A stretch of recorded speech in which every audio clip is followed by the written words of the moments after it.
Next നമ്മൾ നോക്കാൻ പോകുന്ന ട്രാൻസ്ലേഷൻ സ്റ്റഡീസിൻ്റെ യൂണിവേഴ്സിറ്റി ക്വസ്റ്റ്യൻസ് ആണ് ഡിസ്കസ് ചെയ്യുന്നത്. അപ്പോൾ ഫസ്റ്റ് ക്വസ്റ്റ്യൻ എന്ന് പറയുന്നത് who is the author of Ramacharitam? Ramacharitam എഴുതിയത് ചീരാമൻ എന്നുള്ള റൈറ്ററാണ് കേട്ടോ. എന്താണ് ട്രാൻസ്ക്രിയേഷൻ? ട്രാൻസ്ക്രിയേഷൻ നമ്മൾ ഓൾറെഡി ഓഡിയോയ്ക്കകത്ത് ഞാൻ എക്സ്പ്ലെയിൻ ചെയ്ത കാര്യമാണ്. ട്രാൻസ്ക്രിയേഷൻ എന്ന് വെച്ചാൽ ക്രിയേറ്റീവ്ലി ഒരു ടെക്സ്റ്റിനെ ഒരു ലാംഗ്വേജിൽ നിന്ന് മറ്റൊരു ലാംഗ്വേജിലോട്ട് അഡാപ്റ്റ് ചെയ്യുന്ന പ്രോസസ്സിനെയാണ് ട്രാൻസ്ക്രിയേഷൻ എന്ന് പറയുന്നത്. അതിൻ്റെ സ്റ്റൈലും ഇൻറ്റൻറ്റും ഇമ്പാക്റ്റും അതുപോലെ മെയിൻറ്റെയിൻ ചെയ്യും നമ്മൾ ആഫ്റ്റർ ദി ട്രാൻസ്ലേഷൻ. എന്താണ് സോഴ്സ് ലാംഗ്വേജ്? സോഴ്സ് ലാംഗ്വേജ് എന്ന് വെച്ചാൽ ഒറിജിനൽ ലാംഗ്വേജ്. ഇന്നസെൻസിൻ്റെ സിനോണിം എന്താണ്? പ്യൂരിറ്റി. ടാർഗറ്റ് ടെക്സ്റ്റ് എന്ന് വെച്ചാൽ എന്താ? ആ translated version of the source text in the target languages known as target text. അതായത് ടാർഗറ്റ് ലാംഗ്വേജ് നമ്മൾ മറ്റൊരു അതായത് സോഴ്സ് ലാംഗ്വേജിൽ നിന്നാണ് നമ്മൾ ടാർഗറ്റ് ലാംഗ്വേജിലോട്ട് മാറ്റുന്നത്. ആ ടാർഗറ്റ് ലാംഗ്വേജിലോട്ട് മാറ്റുന്ന ആ പ്രോഡക്റ്റിനെയാണ്, ആ ടെക്സ്റ്റിനെയാണ് നമ്മൾ ടാർഗറ്റ് ടെക്സ്റ്റ് എന്ന് പറയുന്നത്. ഇനി വഴി എന്നുള്ളതിന് ഇംഗ്ലീഷ് ഈക്വലൻ്റ് എന്താണ്? Word path, PATH. The translators invisibility എന്നുള്ള വർക്ക് ആരുടെയാണ്? ലോറൻസ് വെനൂറ്റിയുടെയാണ്. പിന്നെ പാത്തിൻ്റെ മലയാള ഈക്വലൻ്റ് വീണ്ടും ചോദിച്ചിട്ടുണ്ട്, വഴി എന്നുള്ളത്. ഫോറിനൈസേഷൻ എന്ന് വെച്ചാൽ എന്താണ്? അതൊരു ട്രാൻസ്ലേഷൻ സ്ട്രാറ്റജിയാണ്. എന്ന് വെച്ച് കഴിഞ്ഞാൽ സോഴ്സ് ലാംഗ്വേജിൻ്റെ എലമെൻസിനെയും കൾച്ചറിനെയും എല്ലാം അതുപോലെ പ്രിസർവ് ചെയ്തിട്ട് ട്രാൻസ്ലേറ്റ് ചെയ്യുന്നു അതിൻ്റെ ഓതൻറ്റിസിറ്റിക്ക് വേണ്ടി. പിന്നെ പുസ്തകത്തിൻ്റെ ഇംഗ്ലീഷ് ഈക്വലൻ്റ് എന്താണ്? ബുക്ക് എന്നാണ്. ഹെർമൻ ഗുണ്ടേർട്ടിൻ്റെ കോൺട്രിബ്യൂഷൻ എന്താണെന്ന് ചോദിച്ചാൽ ജർമ്മൻ മിഷണറി ആയിരുന്നു, ലിംഗ്വിസ്റ്റ് ആയിരുന്നു അദ്ദേഹമാണ് കമ്പൈൽ ചെയ്ത് ഫസ്റ്റ് മലയാളം ഡിക്ഷണറി. ആൻഡ് മലയാള ഭാഷാ വ്യാകരണം അദ്ദേഹമാണ് എഴുതിയത്. മലയാളത്തിൻ്റെ കോംപ്രിഹെൻസീവ് ഗ്രാമറാണ് കേട്ടോ. മലയാള ലിറ്ററേച്ചറിനെ ലെക്സിക്കോഗ്രഫിയൊക്കെ ഒരുപാട് ഡെവലപ്പ് ചെയ്യാൻ അദ്ദേഹത്തിൻ്റെ കോൺട്രിബ്യൂഷൻസ് സഹായിച്ചു. തേജസ്വിനി നിരഞ്ജനയുടെ views on colonialism and translation എന്താണ്? തേജസ്വിനി നിരഞ്ജന എന്ന് പറയുന്നത് സൈറ്റിംഗ് ട്രാൻസ്ലേഷൻ എന്നുള്ള വർക്കിനകത്ത് അവർ ആർഗ്യൂ ചെയ്യുന്നത് ട്രാൻസ്ലേഷൻ കൊളോണിയൽ ഡിസ്കോഴ്സിനെ ഷേപ്പ് ചെയ്യാൻ വേണ്ടി ഒരു കീ റോള് പ്ലേ ചെയ്തിരുന്നു എന്നാണ് അവർ പറയുന്നത്. അതായത് കൊളോണിയൽ ടെക്സ്റ്റിൻ്റെ കാര്യത്തിലുമൊക്കെ. ഓക്കെ, അപ്പോൾ അവർ ഹൈലൈറ്റ് ചെയ്യുന്നതെന്ന് വെച്ചാൽ ട്രാൻസ്ലേഷൻ വെച്ചിട്ട് നമ്മൾ കൊളോണിയൽ പീപ്പിൾ അല്ലെങ്കിൽ കൊളോണിയൽ പവർ സ്ട്രക്ചേഴ്സ് റീഇൻഫോഴ്സ് ചെയ്യാനും അതുപോലെ തന്നെ നമ്മുടെ തനതായിട്ടുള്ള ഇൻഡിജീനിയസ് കൾച്ചേഴ്സിനെയൊക്കെ റെപ്രസെൻറ്റ് ചെയ്യാനും ട്രാൻസ്ലേഷനിലൂടെ നടന്നു എന്നാണ് പറയുന്നത്. ആൻഡ് അവർ ഒരു ക്രിട്ടിക്കൽ അപ്രോച്ചാണ് അഡ്വക്കേറ്റ് ചെയ്യുന്നത്. ആൻഡ് ഈ കൊളോണിയൽ ഇൻഫ്ലുവൻസസിനെ ചലഞ്ച് ചെയ്യുന്നു ഇവർ. പിന്നെ നിരണത്ത് രാമപണിക്കർ ആരാണെന്ന് ചോദിച്ചാൽ ഒരു ലെജൻഡറി ഫിഗർ ഇൻ കേരളയാണ്. ആസ്ട്രോളജിയിലും മിസ്റ്റിസിസത്തിലും ഒക്കെ അസോസിയേറ്റഡ് ആയിട്ടുള്ള ഒരു വ്യക്തിയാണ്. ആൻഡ് ഗ്രേറ്റ് സ്കോളറാണ്, മജീഷ്യനാണ്. Okay, deep knowledge of traditional sciences ഉണ്ട്, അദ്ദേഹത്തിന് നല്ല അറിവുണ്ട്. പിന്നെ നിരണത്ത് രാമപണിക്കറിനെ കുറിച്ച് നമ്മൾ നിരണം പോയിറ്റ്സ് എന്നും പറഞ്ഞ് ഞാൻ എൻ്റെ ഓഡിയോയ്ക്കകത്ത് പറഞ്ഞിട്ടുണ്ട്, അതും കേൾക്കണം. എന്താണ് ദ്വിഭാഷി? ദ്വിഭാഷി എന്ന് വെച്ചാൽ person fluent in 2 languages. Okay, historical context വെച്ച് നോക്കുകയാണെങ്കിൽ ഇവരെ ട്രാൻസ്ലേറ്റേഴ്സ് അല്ലെങ്കിൽ ഇൻ്റർപ്രിറ്റേഴ്സ് എന്നാണ് വിളിച്ചിരുന്നത്. അപ്രോച്ചസ് ടു ട്രാൻസ്ലേഷൻ ഞാൻ നേരത്തെ പറഞ്ഞു തന്നിട്ടുണ്ട്. നിങ്ങളുടെ സിലബസിനകത്തുള്ള അതേപോലത്തുള്ള അപ്രോച്ചസ് ആണ് ഞാൻ പറഞ്ഞതിൽ ഓഡിയോയ്ക്കകത്തുണ്ട്. എന്താണ് ഈക്വിവലൻസ്? ഈക്വിവലൻസ് എന്ന് വെച്ച് കഴിഞ്ഞാൽ it refers to the degree to which a translated text maintains the meaning, tone and effect of the source text. അതായത് നമ്മൾ ട്രാൻസ്ലേഷൻ കഴിഞ്ഞാലും എത്ര അളവിൽ ഒരു ടെക്സ്റ്റിനെ നമ്മൾ ട്രാൻസ്ലേറ്റഡ് ആയിട്ടുള്ള ടെക്സ്റ്റിനകത്തുള്ള മീനിങ്ങിനെയും ടോണിനെയും അതിൻ്റെ ആ ഒരു എഫക്റ്റിനെയൊക്കെ എത്രമാത്രം നമ്മൾ മെയിൻറ്റെയിൻ ചെയ്യുന്നുണ്ട്, അതിൻ്റെ ഒറിജിനാലിറ്റി എത്രമാത്രം നമ്മൾ പ്രിസർവ് ചെയ്യുന്നുണ്ട് എന്ന് പറയുന്നതാണ്. ബ്രോക്കർ ലാംഗ്വേജ് എന്ന് വെച്ചാൽ language users an intermediary in translation between 2 other languages കേട്ടോ. ഇനി രജിസ്റ്റർ എന്ന് വെച്ച് കഴിഞ്ഞാൽ എന്താണ്? കോണ്ടെക്സ്റ്റിനനുസരിച്ച് അല്ലെങ്കിൽ നമ്മുടെ സ്പെസിഫിക് ആയിട്ടുള്ളൊരു കമ്മ്യൂണിക്കേഷൻ പേർപ്പസിനനുസരിച്ച് നമ്മൾ യൂസ് ചെയ്യുന്ന ലാംഗ്വേജാണ് രജിസ്റ്റർ എന്ന് പറയുന്നത്. ദെൻ ബൈബിൾ ട്രാൻസ്ലേഷൻ ഇന്ത്യ എന്ന് പറയുമ്പോൾ വില്യം ക്യാരി, ബെഞ്ചമിൻ ബെയ്ലി ഇവരൊക്കെ മലയാളത്തിലോട്ട് ട്രാൻസ്ലേറ്റ് ചെയ്തു. വില്യം ക്യാരി ബംഗാളിലോട്ട് ട്രാൻസ്ലേറ്റ് ചെയ്തു. സയൻറ്റിഫിക് ട്രാൻസ്ലേഷൻ എന്ന് വെച്ച് കഴിഞ്ഞാൽ എന്താണ്? ട്രാൻസ്ലേറ്റിംഗ് ടെക്നിക്കൽ അല്ലെങ്കിൽ സയൻറ്റിഫിക് ടെക്സ്റ്റ്. അപ്പോൾ അങ്ങനെ സയൻറ്റിഫിക് ട്രാൻസ്ലേഷൻ നടത്തുമ്പോൾ നമ്മൾ അതിൻ്റെ ആക്യുറസിയും ക്ലാരിറ്റിയും നല്ല രീതിയിൽ മെയിൻറ്റെയിൻ ചെയ്യണം. എന്താണ് ഡയലക്റ്റ്? ഡയലക്റ്റ് എന്ന് വെച്ചാൽ റീജിയണൽ അല്ലെങ്കിൽ സോഷ്യൽ വെറൈറ്റി ഓഫ് എ ലാംഗ്വേജിനെയാണ് ഡയലക്റ്റ് എന്ന് പറയുന്നത്. ടാഗോറിൻ്റെ കോൺട്രിബ്യൂഷൻ എന്ന് വെച്ചാൽ അദ്ദേഹത്തിൻ്റെ തന്നെ വർക്കായിട്ടുള്ള ഗീതാഞ്ജലി അദ്ദേഹം തന്നെ ഇംഗ്ലീഷിലോട്ട് ട്രാൻസ്ലേറ്റ് ചെയ്തിട്ടുണ്ട്. അങ്ങനെ അത് ഗ്ലോബൽ ഓഡിയൻസിലോട്ട് എത്തി. പിന്നെ growth of translation in modern India ചോദിക്കുകയാണെന്നുണ്ടെങ്കിൽ ഗ്ലോബലൈസേഷനും എഡ്യൂക്കേഷനും ലിറ്ററേച്ചറും ഒക്കെ ഉള്ളതുകൊണ്ട് നല്ല രീതിയിൽ എക്സ്പാൻഡ് ചെയ്തിട്ടുണ്ട് ട്രാൻസ്ലേഷൻ മോഡേൺ ഇന്ത്യയിൽ. കൊളോണിയൽ ഇൻഫ്ലുവൻസസും പെർട്ടിക്കുലർലി ഇംഗ്ലീഷ് ട്രാൻസ്ലേഷൻസ് ഒക്കെ ഇന്ത്യൻ ലിറ്ററേച്ചറിനെ വേൾഡിലോട്ട് കൊണ്ടുവന്നിട്ടുണ്ട്. പോസ്റ്റ് ഇൻഡിപെൻഡൻറ്റ് ടൈമിൽ ട്രാൻസ്ലേഷൻ ഒരു കൾച്ചറൽ എക്സ്ചേഞ്ച് ടൂളായിട്ട് വന്നു. സാഹിത്യ അക്കാഡമി പോലെയുള്ള ഓർഗനൈസേഷൻസ് ട്രാൻസ്ലേഷൻ അക്രോസ് ലാംഗ്വേജസിനെ പ്രൊമോട്ട് ചെയ്തു. ഈ ഡിജിറ്റൽ ഏജിലാണെന്നുണ്ടെങ്കിലും ട്രാൻസ്ലേഷൻസ് നടക്കുന്നുണ്ട് with the help of AI driven translation services. Artificial intelligence വെച്ചിട്ടുള്ളത്. പിന്നെ പ്രോബ്ലംസ് ഇൻ ലിറ്റററി ട്രാൻസ്ലേഷൻ എന്ന് പറയുമ്പോൾ കൾച്ചറൽ പ്രശ്നങ്ങൾ വരുന്നുണ്ട്, ഡിഫറൻസസ് വരുന്നുണ്ട്. പിന്നെന്താണ് idiomatic expressions, stylistic differences, metaphors, humour, word play, ഇതൊക്കെയെന്ന് വെച്ചാൽ ട്രാൻസ്ലേറ്റ് ചെയ്യുമ്പോൾ അതിൻ്റെ യഥാർത്ഥ മീനിങ് ഒക്കെ മിക്കവാറും ലോസ് ആയി പോകും. അപ്പോൾ അതൊക്കെയാണ് ഇതിനകത്ത് വരുന്ന പ്രശ്നങ്ങൾ. പിന്നെ ഫെയ്ത്ത്ഫുൾനെസ് അല്ലെങ്കിൽ ഫിഡിലിറ്റി എന്താണ് ട്രാൻസ്ലേഷൻ എന്നുള്ളത് ഞാൻ നേരത്തെ ഓഡിയോയ്ക്കകത്ത് പറഞ്ഞിട്ടുണ്ട്. അതായത് ട്രൂ മീനിങ്ങിനെ പ്രിസർവ് ചെയ്ത് വെക്കുക even after translation. Effects of British rule in translation studies in India എന്ന് ചോദിക്കുമ്പോൾ അവരായിട്ട് എന്തൊക്കെയാണ് ചെയ്തിട്ടുള്ളത് ട്രാൻസ്ലേഷനെ ഹെൽപ്പ് ചെയ്യാൻ വേണ്ടി, മറ്റേ ഹെർമൻ ഗുഡ്ഡർട്ടിൻ്റെ കാര്യമൊക്കെ പറയണം. ഓക്കെ, ലിറ്റററി ട്രാൻസ്ലേഷൻ എന്ന് വെച്ചാൽ എന്താ? Translating novels, poetry and plays, അതാണ് literary translation. Many drops make a mighty ocean, അതിന് ഇംഗ്ലീഷിലോട്ട് മലയാളത്തിലോട്ട് പാരഫ്രൈസ് ചെയ്യാനാണ് പറഞ്ഞേക്കുന്നത്. Many drops make a mighty ocean എന്നുള്ളതിനെ നമ്മൾ ഇതിലോട്ട് ട്രാൻസ്ലേറ്റ് ചെയ്യാനാണ് പറഞ്ഞേക്കുന്നത്. Many drops make a mighty ocean എന്ന് വെച്ച് കഴിഞ്ഞാൽ പലതുള്ളി പെരുവെള്ളം എന്ന് നമ്മൾ പറയത്തില്ലേ, അത്. Eating slowly helps in digestion, eating slowly പയ്യെ തിന്നാൽ പനയും തിന്നാം. All that glitters is not gold എന്ന് പറയുന്നത് മിന്നുന്നതെല്ലാം പൊന്നല്ല. ബാർക്കിംഗ് ഡോഗ് സെൽഡം ബൈറ്റ്സ് എന്ന് പറയുന്നത് എന്താണ്? കുരയ്ക്കുന്ന പട്ടി കടിക്കില്ല. ഇനി മലയാളം പിന്നെന്താണ്?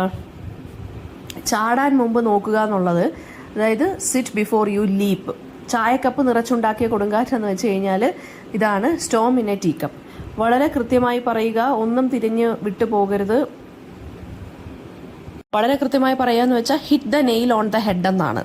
ഓക്കെ, അടുത്തതെന്ന് പറയുന്നത് പിന്നെ ലീവ് നോ സ്റ്റോൺ അൺടേൺഡ് എന്ന് പറയും. അതെന്ന് വെച്ച് കഴിഞ്ഞാൽ ഒന്നും നമ്മൾ വിട്ടു പോകരുത്, നമ്മൾ സെർച്ച് ചെയ്യുന്ന കാര്യങ്ങളിലൊന്നും വിട്ടു പോകരുത്, നമ്മളൊരു ഗ്യാപ്പും വിടരുത് എന്നുള്ള കാര്യമാണ്. പിന്നെ അടുത്തതെന്ന് വെച്ച് കഴിഞ്ഞാൽ അടുത്ത ക്വസ്റ്റ്യൻ എന്ന് പറയുന്നത് മലയാളത്തിലെ പ്രോവേബ്സ് ആക്കി മാറ്റുക തന്നെ. Never look A gift horse in the mouth, അതായത് ദാനം കിട്ടിയ പശുവിൻ്റെ പല്ലെണ്ണരുത് എന്ന് നമ്മൾ പറയത്തില്ലേ, അതായത് നമുക്ക് ഗിഫ്റ്റായിട്ട് കിട്ടിയ ഒരു കാര്യത്തിൽ നമ്മൾ കുറ്റം പറയരുത്. പിന്നെ അടുത്ത ക്വസ്റ്റ്യൻ എന്ന് പറയുന്നത് U can't teach an old dog new tricks, അതായത് അതിന് രണ്ടെണ്ണം വരാം. മുതിർന്ന കഴുതയ്ക്ക് പുതിയ തന്ത്രം പഠിപ്പിക്കാനാവില്ല, അല്ലെങ്കിൽ പഴയ കൈക്ക് പുതിയ അടവ് പോകില്ല, അങ്ങനെയും വരാം. ഓക്കെ, രണ്ടെണ്ണം നമുക്ക് വേണമെങ്കിൽ എഴുതാം. പിന്നെ A leopard cannot change it sports എന്ന് പറയുന്നതിനകത്ത് വരുന്നതെന്ന് വെച്ച് കഴിഞ്ഞാൽ അതിൻ്റെ മീനിങ് എന്ന് പറയുമ്പോൾ പുലിയുടെ പൊട്ടുകൾ മാറില്ല. അതായത് ഫോർ എക്സാമ്പിൾ നമുക്ക് ഒരാളുടെ ട്രൂ നേച്ചറിനെ ഒരിക്കലും നമുക്ക് മാറ്റാൻ കഴിയില്ല. അതിപ്പോൾ എന്തൊക്കെ ഹൈഡ് ചെയ്തിട്ടാലും നമ്മളിങ്ങനെ ആട്ടിൻ തോലിട്ട ചെന്നായ എന്നൊക്കെ പറയത്തില്ല, അതായത് ആട്ടിൻ തോലിട്ട ചെന്നായ എന്ന് വെച്ചാൽ നമ്മൾ ആളുകളെ ചതിക്കാൻ വേണ്ടി നടക്കുന്നത്. ചെന്നായ എന്തായാലും ചതിക്കുന്നുള്ളൂ. അത് ഏകദേശം അതുപോലൊരു മീനിങ് വരും. പുലിയുടെ പൊട്ടുകൾ മാറില്ല എന്ന് വെച്ച് കഴിഞ്ഞാൽ ഒരാളുടെ ട്രൂ നേച്ചർ അയാൾക്ക് ഒരിക്കലും അത്ര കുറേ കാലത്തേക്ക് ഹൈഡ് ചെയ്ത് വെക്കാൻ സാധിക്കില്ല. അത് എപ്പോഴാണെന്നെങ്കിലും എന്ത് ചെയ്യും, പുറത്തു വരും എന്നുള്ള ഒരു മീനിങ് ആണ്. അടുത്ത ക്വസ്റ്റ്യൻ എന്ന് പറയുന്നത് what is afterlife, what is transliteration. Transliteration എന്ന് വെച്ചാൽ ഒരു ടെക്സ്റ്റിനെ നമ്മൾ എന്ത് ചെയ്യാണ്, converting a text from one script to another while maintaining the pronunciation അതുപോലെ തന്നെ ആയിരിക്കും. What is afterlife. Afterlife എന്ന് വെച്ച് കഴിഞ്ഞാൽ എന്താണ്, നമ്മൾ ആ ഓഡിയോയ്ക്കകത്ത് ഞാൻ പറയുന്നുണ്ട് വാട്ട് ഈസ് ആഫ്റ്റർ ലൈഫ്. ആ ട്രാൻസ്ലേഷൻ്റെ ആ ഓഡിയോയ്ക്കകത്ത് ഞാൻ പറയുന്നുണ്ട്. ടാർഗറ്റ് ലാംഗ്വേജ് എന്ന് പറയുന്നത് എന്താണെന്ന് നേരത്തെ ഞാൻ പറഞ്ഞിട്ടുണ്ട്. പിന്നെ ഐഡന്റിറ്റിയുടെ മലയാളം എന്താണ്, തിരിച്ചറിയൽ. മെറ്റാഫ്രേസേഴ്സ് എന്ന് വെച്ച് കഴിഞ്ഞാൽ എന്താണ്, ഇത് എപ്പോഴും റിപ്പീറ്റഡ് ആയിട്ട് വരുന്ന ക്വസ്റ്റൻ ആണ് മെറ്റാഫ്രേസേഴ്സ് എന്ന് വെച്ച് കഴിഞ്ഞാൽ ട്രാൻസ്ലേറ്റേഴ്സ് ആണ്. അവർ ലിറ്ററൽ അല്ലെങ്കിൽ വേർഡ് ഫോർ വേർഡ് ട്രാൻസ്ലേഷൻ ചെയ്യുന്നവരെയാണ് മെറ്റാഫ്രേസേഴ്സ് എന്ന് പറയുന്നത്. ഓക്കെ, ഇനി ബസ്റ്റ് എന്നുള്ളതിൻ്റെ എന്താണ് പറയുന്നത്. ബസ്റ്റ് എന്ന് പറയുമ്പോൾ നമ്മുടെ ഒരു പേഴ്സൻ്റെ ഹെഡ് അല്ലെങ്കിൽ ഷോൾഡർ വരെയുള്ള പ്രതിമയാണ് നമ്മൾ എന്തെന്ന് പറയുന്നത്, ബസ്റ്റ് എന്ന് പറയുന്നത്. അപ്പോൾ അതിന് നമുക്ക് അർദ്ധകായ പ്രതിമ എന്നൊക്കെ നമുക്ക് പറയാം. അർദ്ധകായ പ്രതിമ അതായത് ദേഹത്തിൻ്റെ പകുതി വരെയുള്ള പ്രതിമ. പിന്നെ അടുത്തതെന്ന് വെച്ച് കഴിഞ്ഞാൽ A code of gentoo loss എന്ന് പറയുന്നത് നഥാനിയൽ ബ്രാസി ഹാലഡ് എന്ന് പറഞ്ഞ ആളാണ് എഴുതിയത്. സെർച്ചിൻ്റെ മലയാള ഈക്വലൻ്റ് എന്ന് പറയുന്നത് തിരയുക. പിന്നെ ഉപനിഷത്തിന്റെ ട്രാൻസ്ലേഷൻസ് ആരാ നടത്തിയത്, അക്ബറാണ് കമ്മീഷൻ ചെയ്തത്. പിന്നെ ഏകാന്തത എന്നുള്ളതിൻ്റെ ഇംഗ്ലീഷ് ട്രാൻസ്ലേഷൻ എന്തോ വരും, ലോൺലിനെസ് എന്നാണ് വരുന്നത്. പിന്നെ അടുത്ത ക്വസ്റ്റ്യൻ എന്ന് പറയുന്നത് പ്രതീക്ഷ എന്നുള്ള വാക്കിന്റെ ഇംഗ്ലീഷ് ഈക്വലന്റ് എന്ന് വെച്ച് കഴിഞ്ഞാൽ എന്താണ്. പ്രതീക്ഷയ്ക്ക് ഹോപ്പ് എന്ന് പറയാം, അല്ലെങ്കിൽ നമുക്ക് എക്സ്പെക്ടേഷൻ എന്ന് പറയാം. അടുത്ത ക്വസ്റ്റ്യൻ എന്ന് പറയുന്നത് നിരണത്ത് രാമ പണിക്കരുടെ കോൺട്രിബ്യൂഷൻ എന്താണെന്നുള്ളത് നമ്മുടെ ഓഡിയോയ്ക്കകത്ത് പറയുന്നുണ്ട്. AK രാമാനുജന്റെ വ്യൂ എന്താണ് ട്രാൻസ്ലേഷനെ കുറിച്ച്? അദ്ദേഹം എംഫസൈസ് ചെയ്തെന്ന് വെച്ചാൽ കൾച്ചറൽ അല്ലെങ്കിൽ പോയറ്റിക് ആസ്പെക്ട്സ് ഓഫ് ട്രാൻസ്ലേഷനെയാണ്. അതായത് ഈക്വലൻസിനാണ് അദ്ദേഹം ഇമ്പോർട്ടൻസ് കൊടുത്തത്, അല്ലാതെ ലിറ്ററൽ ആക്യുറസിക്ക് അല്ല. ഈക്വലൻസ് എന്ന് വെച്ചാൽ എന്താണ്? മീനിങ്ങും സ്റ്റൈലും എഫക്റ്റും എല്ലാം സോഴ്സ് ടെക്സ്റ്റും ടാർഗറ്റ് ടെക്സ്റ്റും തമ്മിലുള്ള എന്തൊക്കെ ട്രാൻസ്ലേഷൻസ് നടന്നാലും മീനിങ്ങും സ്റ്റൈലും എഫക്റ്റിന് യാതൊരു വിധത്തിലുള്ള മാറ്റങ്ങൾ സംഭവിക്കാതെ അതുപോലെ തന്നെ മെയിൻറ്റെയിൻ ചെയ്യുക. പിന്നെ നോൺ ദ്രവീഡിയൻ ലിറ്ററേച്ചേഴ്സ് ഏതൊക്കെയാണ്? സാൻസ്ക്രിറ്റും പേർഷ്യനും. പിന്നെ അതായത് മലയാളത്തിനെ ഇൻഫ്ലുവൻസ് ചെയ്ത 2 നോൺ ദ്രവീഡിയൻ ലിറ്ററേച്ചർ. പിന്നെ രാമവർമ്മ കവിരാജൻ എന്ന് പറയുന്ന ആരാണ്? Famous Malayalam poet and scholar of 18th സെഞ്ചുറിയാണ്. മെഷീൻ ട്രാൻസ്ലേഷൻ എന്ന് വെച്ചാൽ കമ്പ്യൂട്ടർ അൽഗോറിതം വെച്ചിട്ട് നമ്മൾ ട്രാൻസ്ലേറ്റ് ചെയ്യാണ് ടെക്സ്റ്റിനെ from one language to another. Idiolect എന്ന് വെച്ചാൽ ഒരു ഇൻഡിവിജ്വലിന്റെ സ്പീച്ച് ഹാബിറ്റ്സിനാണ് ഇഡിയോലെക്ട് എന്ന് പറയുന്നത്. നോൺ ലിറ്ററി ട്രാൻസ്ലേഷൻ എന്തുവാണെന്ന് വെച്ചാൽ ടെക്നിക്കൽ, ലീഗൽ, സയന്റിഫിക് അല്ലെങ്കിൽ അതർ നോൺ ഫിക്ഷണൽ ടെക്സ്റ്റിനെ ട്രാൻസ്ലേറ്റ് ചെയ്യുന്നു. ഡൊമസ്റ്റിക്കേഷൻ എന്ന് വെച്ചാൽ ഒരു കൈൻഡ് ഓഫ് സ്ട്രാറ്റജിയാണ്, ട്രാൻസ്ലേറ്റ് ചെയ്യുന്നൊരു സ്ട്രാറ്റജിയാണ്. ഫോറിൻ ടെക്സ്റ്റിനെ അഡാപ്റ്റ് ചെയ്തിട്ട് നമ്മുടെ കൾച്ചറൽ കോണ്ടെക്സ്റ്റിലോട്ട് നമ്മളെ അതിനെ എന്ത് ചെയ്യുന്നു? അഡാപ്റ്റ് ചെയ്ത് വെക്കുന്നു. റോമൻ യാക്കബ്സന്റെ ഒബ്സർവേഷൻ ഓൺ ട്രാൻസ്ലേഷൻ എന്താണ്? അദ്ദേഹം 3ആയിട്ട് ട്രാൻസ്ലേഷൻ തിരിച്ചു: ഇൻട്രാലിംഗ്വല്, ഇന്റർലിംഗ്വല്, ഇന്റർ സിമിയോട്ടിക്. എന്താണ് ഫെയ്ത്ത്ഫുൾനെസ് ഇൻ ട്രാൻസ്ലേഷൻ അല്ലെങ്കിൽ ഫിഡിലിറ്റി? ഫെയ്ത്ത്ഫുൾ എന്ന് ചോദിച്ചു കഴിഞ്ഞാൽ ഫെയ്ത്ത്ഫുൾനെസ് എന്ന് വെച്ചാൽ ഫിഡിലിറ്റിയാണ് ഉദ്ദേശിക്കുന്നത് കേട്ടോ. ഒറിജിനൽ ടെക്സ്റ്റുമായിട്ട് നമ്മൾ ട്രൂ ആയിട്ട് നിൽക്കുന്നു ട്രാൻസ്ലേഷൻ കഴിഞ്ഞാൽ. യുജീൻ നിഡയുടെ കോൺട്രിബ്യൂഷൻ എന്താണ് ട്രാൻസ്ലേഷൻ സ്റ്റഡീസ് എന്ന് വെച്ച് ചോദിച്ചു കഴിഞ്ഞാൽ നിഡ ഇൻട്രൊഡ്യൂസ്ഡ് ഫോർമൽ, ഡൈനാമിക് ഈക്വലൻസ്. ഈ 2 കാര്യങ്ങളാണ് പറഞ്ഞിരിക്കുന്നത് കേട്ടോ. Indian perspectives on Indian translation studies എന്ന് വെച്ച് കഴിഞ്ഞാൽ ഇന്ത്യൻ ട്രാൻസ്ലേഷൻ തിയറി ട്രാൻസ്ലേഷൻ ഒരു റിക്രിയേഷൻ ആയിട്ടാണ് കൺസിഡർ ചെയ്യുന്നത്, അല്ലാതെ ലിംഗ്വിസ്റ്റിക് കൺവേർഷൻ ആയിട്ടല്ല കൺസിഡർ ചെയ്തിരിക്കുന്നത്. ടെക്നോളജി ആയിട്ട് ട്രാൻസ്ലേഷൻ എക്സാമ്പിൾ എന്ന് പറയുന്ന ഗൂഗിൾ ട്രാൻസ്ലേറ്റ് ഉണ്ട്, CAT ടൂൾസ് ഉണ്ട്, AI ഡ്രിവൺ ട്രാൻസ്ലേഷൻ സോഫ്റ്റ്വെയർസ് ഉണ്ട്. പിന്നെ നിത്യാഭ്യാസി ആനയെ ചുവക്കും എന്ന് പറയുന്നത് എന്താണ്? Practice makes one perfect. പിന്നെ കാറ്റുള്ളപ്പോൾ പിന്നെന്താണ്? പാദ്യകം എന്ന് വെച്ച് കഴിഞ്ഞാൽ act when conditions are favourable. Okay. കുറിക്ക് കൊള്ളുക എന്ന് വെച്ച് കഴിഞ്ഞാൽ എന്താണ്? ടേക്ക് നോട്ട് ഓഫ് സംതിങ് എന്നുള്ള രീതിയിൽ. പിന്നെ between a rock and a hard place എന്ന് വെച്ചാൽ മറ്റേ ചെകുത്താനും കടലിനും നടുവിലും നമ്മൾ പറയത്തില്ലേ, once in a blue moon എന്ന് വെച്ച് കഴിഞ്ഞാൽ എന്താണ്? മാവേലിയായിട്ട് നമ്മളിങ്ങനെ പറയത്തില്ലേ, പിന്നെ വൺസ് ഇൻ എ ബ്ലൂം എന്ന് വെച്ചാൽ ഒരിക്കൽ മാത്രം സംഭവിക്കുന്നത്, അപൂർവമായിട്ട് എന്നുള്ളതാണ്. ആപ്പിൾ ഓഫ് ദ ഐ എന്ന് വെച്ച് കഴിഞ്ഞാൽ എന്താണ്? കണ്ണിലുണ്ണി എന്നുള്ള meaning. Storm in a tea cup എന്ന് വെച്ചാൽ ചായക്കോപ്പയിലെ കൊടുങ്കാറ്റ് എന്ന് വെച്ചാൽ ചെറിയ കാര്യത്തിനെ വരെ വലിയ പ്രശ്നമാക്കി മാറ്റുക. ഏർലി ബേർഡ് ക്യാച്ചസ് ദ വേം എന്ന് വെച്ച് കഴിഞ്ഞാൽ എന്താണ്? നേരത്തെ എഴുന്നേറ്റ് കഴിഞ്ഞാൽ നമുക്ക് ഓരോ കാര്യങ്ങൾ, അതായത് നേരത്തെ കാലത്ത് നമ്മൾ ചെയ്ത് കഴിഞ്ഞാൽ എല്ലാ കാര്യങ്ങളും നമുക്ക് കറക്റ്റ് ടൈമിൽ നമുക്ക് തീർക്കാൻ സാധിക്കും എന്ന് പറയുന്നത്. പിന്നെ when in Rome do as the Romans do, അതായത് പിന്നെ പാമ്പിനെ തിന്നുന്ന നാട്ടിൽ ചെന്നാൽ നമ്മൾ ചേരയെ തിന്നണം എന്നൊക്കെയുള്ള പറയത്തില്ലേ, അങ്ങനൊരു കോണ്ടെക്സ്റ്റ്. അതായത് ഒരു സ്ഥലത്താണെങ്കിൽ അവിടുത്തെ ആചാരങ്ങൾ നമ്മൾ പാലിക്കണം എന്ന് പറയുന്നത്. A leopard cannot change its spots ഞാൻ നേരത്തെ പറഞ്ഞു തന്നു, അതായത് ആൾക്ക് ഒരാളുടെ സ്വഭാവം മാറ്റാൻ കഴിയില്ല. ഈ ഫാക്ടർ എന്ന് വെച്ചാൽ എന്താണ്? അതൊരു ട്രാൻസ്ലേഷൻ ഒരു കോൺസെപ്റ്റാണ്. എഫിഷ്യൻസി, ആക്യുറസി ആൻഡ് എഫക്റ്റീവ്നെസ്സിനെ മെഷർ ചെയ്യുന്നൊരു കാര്യമാണ് ഈ ഫാക്ടർ എന്ന് പറയുന്നത്. ദ്വിഭാഷി എന്ന് പറയുന്നത് ഞാൻ നേരത്തെ പറഞ്ഞു തന്നു. തിരുക്കുറൽ ആരാണ് ട്രാൻസ്ലേറ്റ് ചെയ്ത മലയാളത്തിലോട്ട്? ശൂരനാട് കുഞ്ഞൻപിള്ള. പിന്നെ ട്രാൻസ്ലേഷൻ സ്റ്റഡീസ് എന്നുള്ള ടേം കോയിൻ ചെയ്ത് ജെയിംസ് S. ഹോംസ് ആണ്. ലോൺലിനെസ് എന്ന് വെച്ച് കഴിഞ്ഞാൽ ഒറ്റപ്പെടൽ, ഒറ്റപ്പെടുക. ഗ്യാപ്പ് എന്നുള്ളതിന്റെ മലയാള ഈക്വലന്റ് വിടവ് എന്നാണ്. കണ്ണശരാമായണം എഴുതിയത് ആരാണ്? നിരണത്ത് രാമ പണിക്കർ. അപ്പോൾ നിരണത്ത് രാമ പണിക്കരെ കുറിച്ച് ചോദിക്കുമ്പോൾ ഈ കണ്ണശരാമായണത്തിന്റെ കാര്യം എഴുതാൻ മറക്കരുത്. അടുത്തത് വിവേചനത്തിന്റെ ഇംഗ്ലീഷ് വേർഡ് എന്താണ്? ഡിസ്ക്രിമിനേഷൻ എന്നാണ്. അടുത്ത ക്വസ്റ്റ്യൻ എന്ന് പറയുന്നത് ലോറൻസ് ബെനൂറ്റി ആരാണ്? ഒരു ട്രാൻസ്ലേഷൻ തിയറിസ്റ്റ് ആണ്. ഡൊമസ്റ്റിക്കേഷൻ, ഫോറിനൈസേഷൻ എന്നിങ്ങനെയുള്ള ടേംസ് ഒക്കെ കൊണ്ടുവന്ന് ലോറൻസ് ബെനൂറ്റിയാണ്. കൾച്ചറൽ ആൻഡ് ട്രാൻസ്ലേറ്റബിലിറ്റി എന്ന് വെച്ച് കഴിഞ്ഞാൽ എന്താണ്? അതായത് ഇപ്പോൾ ഒരു ലാംഗ്വേജിൽ അതായത് നമ്മളിപ്പോൾ കൾച്ചറൽ 2 ലാംഗ്വേജസ്, ഒരു ലാംഗ്വേജിനെ നമ്മൾ മറ്റൊരു ലാംഗ്വേജിലോട്ട് ട്രാൻസ്ലേറ്റ് ചെയ്യണ ഒരു വർക്ക്. അപ്പോൾ അതിനകത്ത് വരുന്ന ഫസ്റ്റ് ലാംഗ്വേജ്, അതായത് സോഴ്സ് ടെക്സ്റ്റിനകത്ത് വരുന്ന കൾച്ചറൽ ടേംസ് അല്ലെങ്കിൽ കൾച്ചറിനെ കുറിച്ച് പ്രതിപാദിക്കുന്ന വേർഡ്സ് അല്ലെങ്കിൽ എക്സ്പ്രഷൻസ് നമുക്ക് മറ്റേ ലാംഗ്വേജിൽ അതിന് ഡയറക്റ്റ് ആയിട്ടുള്ളൊരു ഈക്വലൻ്റ് ആയിട്ടുള്ളൊരു വേർഡ് കാണത്തില്ല എങ്കിൽ അതിനെ നമ്മൾ കൾച്ചറൽ അൺട്രാൻസ്ലേറ്റബിലിറ്റി എന്ന് വിളിക്കുന്നു. സിസേറോയുടെ കോൺട്രിബ്യൂഷൻ എന്താണ് ട്രാൻസ്ലേഷൻ സ്റ്റഡീസ് വെച്ച് നോക്കുമ്പോൾ? സെൻസ് ഫോർ സെൻസ് ട്രാൻസ്ലേഷനാണ് അദ്ദേഹം കൊടുത്തത്, അല്ലാതെ വേർഡ് ഫോർ വേർഡ് അല്ല. ഇൻട്രാലിംഗ്വൽ ട്രാൻസ്ലേഷൻ എന്ന് വെച്ചാൽ translation within the same language. Target text എന്താണെന്ന് ചോദിക്കുന്നുണ്ട്. പിന്നെയും വീണ്ടും പിന്നെന്താണ്? ഫോർമൽ കറസ്പോണ്ടൻസ് എന്താണെന്ന് ചോദിക്കുന്നുണ്ട്. അതായത് ഒരു ട്രാൻസ്ലേഷൻ അപ്രോച്ചാണത്. ഗ്രാമാറ്റിക്കൽ അല്ലെങ്കിൽ ലെക്സിക്കൽ ആക്യുറസി മെയിൻറ്റെയിൻ ചെയ്യുന്നതിനെയാണ് ഫോർമൽ കറസ്പോണ്ടൻസ് എന്ന് വിളിക്കുന്നത്. സെൻസ് ഫോർ സെൻസ് ട്രാൻസ്ലേഷൻ എന്ന് വെച്ച് കഴിഞ്ഞാൽ എന്താണ്? മീനിങ് ട്രാൻസ്ലേറ്റ് ചെയ്യുന്നു, അല്ലാതെ വേർഡ്സ് അല്ല. സൂസൻ ബാസ്നെറ്റിന്റെ കോൺട്രിബ്യൂഷൻ എന്താണെന്ന് വെച്ചാൽ അവർ cultural and historical aspects of ട്രാൻസ്ലേഷനെ കുറിച്ച് കൂടുതൽ ഇമ്പോർട്ടൻസ് കൊടുത്തു. അടുത്തത് ഇഡിയംസിനെ പാരഫ്രൈസ് ചെയ്ത് മലയാളത്തിലോട്ടാക്കാനാണ്.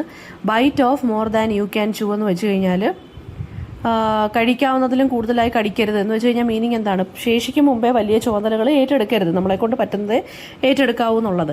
കാം ബിഫോർ ദ സ്റ്റോം എന്ന് വെച്ച് കഴിഞ്ഞാൽ എന്താണ്? മറ്റേ കൊടുങ്കാറ്റിന് മുന്നുള്ള ശാന്തത എന്ന് പറയത്തില്ലേ, വലിയ പ്രശ്നത്തിന് മുന്നേ ഉള്ള നിശബ്ദത. Put wool over other people's eyes എന്ന് വെച്ച് കഴിഞ്ഞാൽ എന്താണ്? സത്യം മറച്ച് എന്താണ്? മറ്റുള്ളവരെ വഞ്ചിക്കാനാവില്ല നമുക്ക് കുറേ നാളത്തേക്ക്. പിന്നെ ഫൈറ്റ് ഫയർ വിത്ത് ഫയർ എന്ന് വെച്ച് കഴിഞ്ഞാൽ എന്താണ്? നമ്മൾ എതിരാളിയുടെ ആയുധം കൊണ്ട് തന്നെ നമ്മൾ അയാളെയും പ്രതിരോധിക്കുക, അതേ തന്ത്രം കൊണ്ട് തന്നെ മറുപടി നൽകുക എന്ന് പറയുന്ന കണക്ക്. പിന്നെ don't throw the baby out with bath water.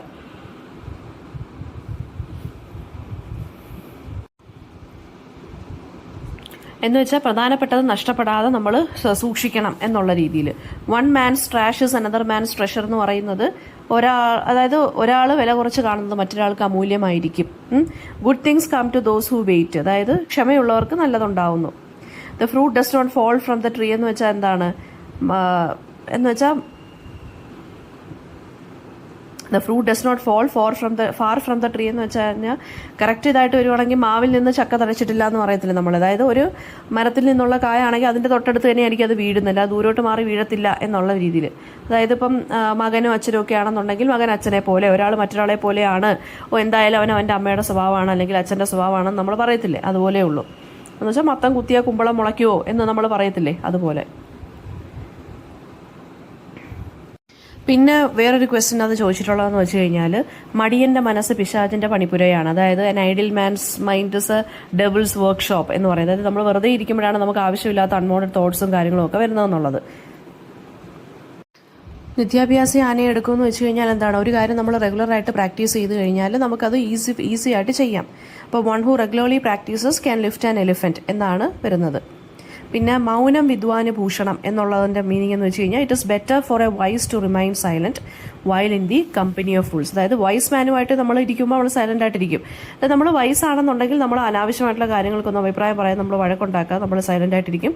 Rather than in the company of fools ആണെന്നുണ്ടെങ്കിൽ അല്ലെങ്കിൽ നമ്മൾ ഫൂളിഷ് ആണെന്നുണ്ടെങ്കിൽ നമ്മൾ എന്ത് ചെയ്യുമെന്ന് പറഞ്ഞ് ആവശ്യമില്ലാത്ത കാര്യത്തിന് ബഹളം ഉണ്ടാക്കി വഴക്കം ഉണ്ടാക്കിക്കൊണ്ടിരിക്കുന്നു. സോ ഇറ്റ് ഇസ് വൈസ് അല്ലെങ്കിൽ it is better to be wise, it is better for a wise to remain silent while in the company of fools. Okay.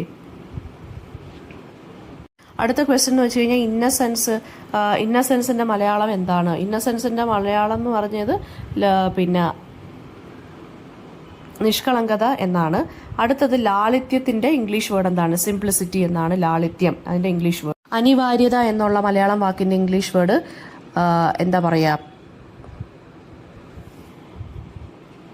Inevitable എന്നാണ്. അനിവാര്യത, ഇന്നെവിറ്റബിൾ. ഇഫ് സംതിങ് ഇസ് എന്താ പറയുക, നമുക്കത് ഒഴിച്ചുകൂടാൻ പറ്റാത്തതാണ് അല്ലെങ്കിൽ something is important, നമുക്കൊരിക്കലും avoid ചെയ്യാൻ പറ്റാത്ത കാര്യമാണെന്ന് പറയുമ്പോൾ അതിന് എന്തെന്നാ പറയുന്നത്? അനിവാര്യത, അതായത് ഇന്നെവിറ്റബിൾ ആണ്.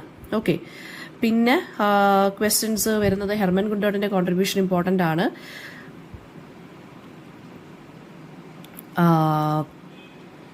ഷെയ്ഡ് എന്നുള്ളതിൻ്റെ മലയാളം ട്രാൻസ്ലേഷൻ എന്ന് പറയുന്നത് തണലെന്നാണ്. പിന്നെ വരുന്നതെന്ന് വെച്ച് കഴിഞ്ഞാൽ ഓർമ്മയുടെ ഇംഗ്ലീഷ് ഈക്വലൻ്റ് എന്ന് പറയുമ്പോൾ മെമ്മറി എന്ന് പറയാം നമുക്ക്. പിന്നെ അനുസരണ എന്നുള്ളതിൻ്റെ ഇംഗ്ലീഷ് ഈക്വലൻ്റ് എന്ന് പറയുമ്പോൾ എന്താണ്? ഒബേ എന്ന് പറയാം നമുക്ക്. പിന്നെ ഭാരതമാലയുടെ ഓദർ ആരാണെന്നുള്ളൊരു ക്വസ്റ്റ്യൻ വന്നിട്ടുണ്ട്. അത് രഘുനാഥ് ഭാസ്കർ ഫഡ്കെയാണ് കേട്ടോ, ഭാരതമാലയുടെ ഓദർ എന്ന് പറയുന്നത്. പിന്നെ ഡിപ്രഷൻ്റെ മലയാളം എന്ന് പറയുമ്പോൾ വിഷാദരോഗം എന്ന് പറയാം നമുക്ക് കേട്ടോ, അല്ലെങ്കിൽ അതായത് വിഷാദരോഗം, ഡിപ്രഷൻ ആണ്. ഡിഫൈൻ ഇൻഡോളജി എന്നുള്ളൊരു ക്വസ്റ്റ്യൻ ഉണ്ട്. ഇൻഡോളജി എന്ന് വെച്ച് കഴിഞ്ഞാൽ academic study of Indian history, culture, language, literature, philosophy and religion. അതാണ് ഇൻഡോളജി എന്നുള്ളതിൻ്റെ ആൻസർ. പിന്നെ ചോദിച്ചിരിക്കുന്ന ക്വസ്റ്റ്യൻ എന്ന് പറയുന്നത് ഡിഫറെൻറ്റ് അപ്രോച്ചസ് ടു ട്രാൻസ്ലേഷൻ ചോദിച്ചിട്ടുണ്ട്. ഞാൻ അത് ഓഡിയോയ്ക്കകത്ത് ക്ലിയർ ആയിട്ട് പറയുന്നുണ്ട്. ലിംഗ്വിസ്റ്റിക് തിയറി ഓഫ് ട്രാൻസ്ലേഷനെ കുറിച്ചൊരു short note, what is known literary translation again ചോദിച്ചിട്ടുണ്ട്. പിന്നെ അടുത്തതെന്ന് പറയുന്നത് വീണ്ടും പാരഫ്രൈസ് ഇൻ ടു ഇംഗ്ലീഷ് ആണ്. കൊക്കിലൊതുങ്ങുന്നതേ കൊത്താവൂ എന്നുള്ളതിൻ്റെ. കൊക്കിലൊതുങ്ങുന്നതേ കൊത്താവൂ എന്ന് വെച്ചാൽ നമ്മൾ നമ്മുടെ ലിമിറ്റേഷൻസിനനുസരിച്ച് വേണം ജീവിക്കാൻ.